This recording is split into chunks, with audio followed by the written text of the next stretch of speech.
Imaginez un peu la prison d'Altiplano. C'est la prison la plus sécurisée du Mexique. Un peu comme un coffre-fort géant pour les criminels les plus redoutables du pays. On dit, on répète même qu'il est absolument impossible de s'en évader. Et pour cause, regardez-moi ça, on part d'une véritable forteresse. Les communications sans fil sont complètement bloquées, l'espace aérien est interdit. Bref, s'échapper, c'est tout simplement impensable. C'est la question que tout le monde se pose. Il n'a pas utilisé de violence, il n'a pas escaladé de mur. Alors, quel a été son secret? Comment a-t-il fait? Un soir, Joaquin Guzman, que tout le monde connaît sous le nom d'El Chapo, se dirige tranquillement vers sa douche et pouf, il s'évanouit dans la nature. C'est l'histoire de son ascension, de ses évasions spectaculaires et bien sûr de sa chute. Allez, on va plonger au cœur de cette évasion complètement folle de 2015 pour comprendre comment l'impossible est, devenu possible. Le plan de son équipe était d'une audace incroyable. Première étape, acheter une petite maison en ruine juste à côté de la prison, l'air de rien. Deuxième étape, et c'est là que ça devient digne d'un film, lui faire passer une montre GPS cachée dans sa nourriture pour avoir sa position exacte. Et avec ses coordonnées GPS, ces hommes se sont mis au boulot.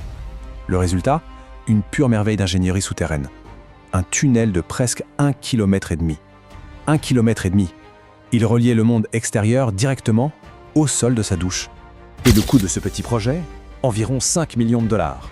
Une somme qui montre bien que les ressources du cartel étaient, pour ainsi dire, quasi illimitées.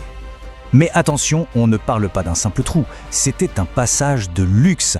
1,70 m de haut, on pouvait presque s'y tenir debout, il y avait de la lumière, un système de ventilation et même une moto modifiée qui roulait sur des rails pour une fuite express. Pour être sûr que tout se passe bien, El Chapo aurait même envoyé ses ingénieurs se former en Allemagne pour gérer les problèmes techniques comme la nappe phréatique. Rien, absolument rien, n'avait été laissé au hasard. Le plus fou, c'est que la construction a duré 1 an. Imaginez le bruit. 1 an de forage et de martèlement sous une prison de haute sécurité. D'autres détenus se sont plaints, bien sûr, mais les gardiens sont restés sourds. Pour beaucoup, c'est évident. Cette évasion n'aurait jamais pu arriver sans des complices à l'intérieur. Mais qui est cet homme capable d'organiser un truc pareil? Pour le comprendre, il faut revenir un peu en arrière, à ses débuts. Joaquin Guzman Loera, surnommé El Chapo, ce qui veut dire le courteau à cause de sa petite taille, a grandi dans une misère noire. Dans son village, les enfants ne rêvaient pas de devenir pompiers ou docteurs, ils rêvaient de devenir narcos. C'était vu comme la seule porte de sortie vers la richesse et le pouvoir. Poussé par une ambition dévorante, il a quitté l'école très tôt pour bosser dans les champs de pavots. Il s'est vite fait une réputation d'homme de main efficace et sans pitié, et il a grimpé les échelons jusqu'à cofonder le puissant cartel de Sinaloa. C'est d'ailleurs à ce moment-là qu'il a commencé à perfectionner sa signature, les tunnels super sophistiqués pour faire passer la drogue sous la frontière américaine. Une technique qui allait devenir sa marque de fabrique. Bien sûr, une ascension aussi fulgurante, ça attire l'attention. Très vite, il se retrouve dans le viseur des autorités. Ce qui va mener à sa première arrestation et, vous vous en doutez, à sa première évasion. En 1993, à l'aéroport de Guadalajara, le cardinal Posada s'est abattu. La version officielle, c'est qu'il s'est retrouvé au mauvais endroit, au mauvais moment, au milieu d'une fusillade entre cartels. Mais il y a des doutes. Les médecins légistes disent que les 14 balles ont été tirées de très près. Certains parlent d'une erreur sur la personne, car sa voiture ressemblait à celle d'El Chapo. Mais bon, comment confondre un cardinal en soutane avec un baron de la drogue? Le mystère reste entier. Arrêté peu après, El Chapo prend 20 ans de prison. Mais en 2001, il s'évade.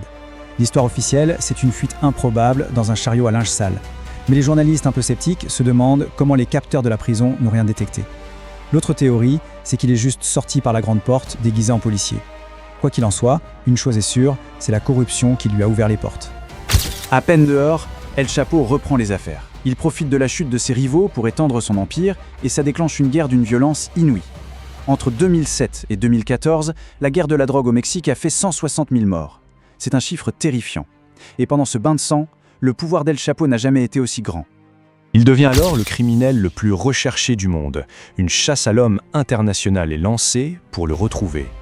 Un agent de la DEA, l'agence américaine antidrogue, un certain Andrew Hogan, se lance à ses trousses. Pendant des années, El Chapo est un vrai fantôme. Il change de téléphone, de carte SIM tout le temps. Mais l'équipe de Hogan démantèle son réseau de communication petit à petit. Il le rate de peu plusieurs fois. Et finalement, en suivant le téléphone d'un de ses chauffeurs, il le localise. Il s'enfuit une dernière fois par un tunnel caché sous sa baignoire, mais il est finalement arrêté, sans un coup de feu, dans un hôtel de Mazatlán.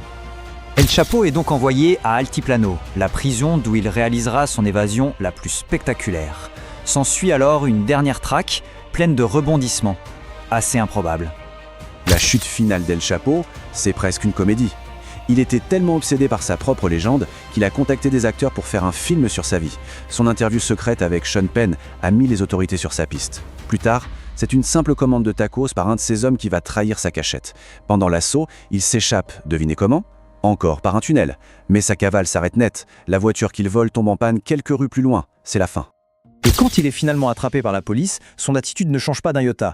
Il menace les officiers en leur disant que 40 de ses tueurs sont en route pour venir le libérer. Mais cette fois, la partie est vraiment terminée. Il est extradé vers les États-Unis, ce qui était sa plus grande peur. En 2019, il est condamné à la prison à vie. Aujourd'hui, il est dans la prison la plus sécurisée des États-Unis. Cette fois, pas d'échappatoire possible. Le jour de sa capture, le président mexicain de l'époque s'est empressé d'annoncer sur Twitter triomphalement « Mission accomplie, nous l'avons ». La capture d'El Chapo, c'était une victoire symbolique énorme, c'est certain. Pourtant, le cartel de Sinaloa et ses rivaux continuent de prospérer et sont peut-être même plus puissants qu'avant. Ce qui nous amène à une dernière question. La chute du roi a-t-elle vraiment fait tomber son royaume ?